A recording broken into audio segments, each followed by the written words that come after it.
अस्सलाम वालेकुम। क्या हाल है आप सबका? उम्मीद करती हूँ आप लोग सब खैरियत से होंगे। तो आप सुन रहे हैं मेरी कहानी, मेरी ज़बानी, जो कि है मेरी सच्ची कहानी। आज तुम्हारे पास जवाब नहीं है और मैं तुम्हें यही कहूँगी, तुम भी उतना करो जितना खुद सह सको।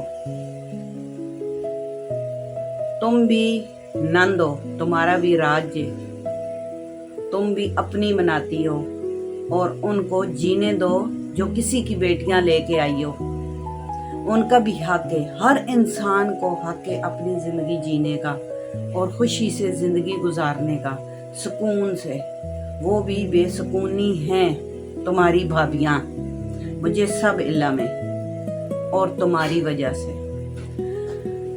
और जो इस तरह करती हैं ना, चाहे मर्द है चाहे औरत है। एक तेरा ससुर था, वो इतने भाइयों में से, और बहनों में से ज्यादा वो थी जिसका अंजाम तुम्हें पता है क्या हुआ है। उनका अंजाम फिर बुरा ही होता है, जो दूसरों को अपनी उंगलियों पर नचाते हैं, जो जुल्म करते हैं, जो ज्यादती करते हैं। मेरे अंजाम की फिक्र ना करो, अपनी फिक्र करो।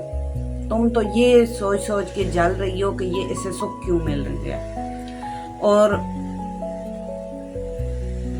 वो जो तुम्हारा ससुर है ना, इतना चीखता होता था ना। पहले तो शादी हुई, दोस्तों को घर ले आया, बहुत सारी ऐसे बातें हैं। मैं कहती हूँ कि मैं कहानी को ख़त्म करूँ, मगर कहानी नहीं ख़त्म होगी। दोस्तों को ले आना, दोस्तों के साथ बीवी की बातें करना, माँ की बातें करना, बुराइयां करना, 24 घंटे इधर की उधर, उधर की उधर। और उस घर में तो चलता ही ये था, उसकी माँ बाप का भी यही काम था। सास मोमानी थी ना, वो भी एक बेटा बैठा है तो दूसरे की बुराई, दूसरा बैठा है तो उसकी उसके आगे बुराई। उस घर में यही था, जो सामने है बस पीठ पीछे, वो रब से नहीं।